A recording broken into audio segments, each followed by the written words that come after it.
ادينا رحنا لأكبر دكتور في مصر ودفعت ال1000 جنيه كشف، وخدت كمان ورقة الدايت اللي أنا حافظاها من الأول. وبعد 3 أيام بتاكل قدام التلاجة والباب خبط.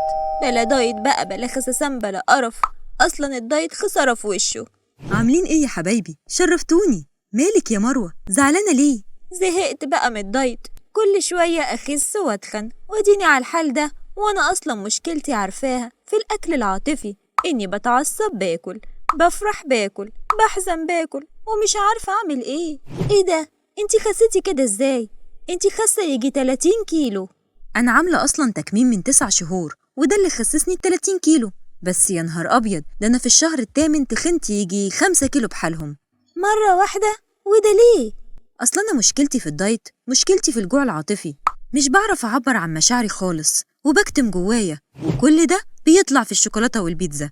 وده أصلا اللي أنا كنت فيه قبل العملية، وحصل لي تاني لما اتحطيت في موقف ضغط، وقعدت آكل لحد ما تخنت 5 كيلو.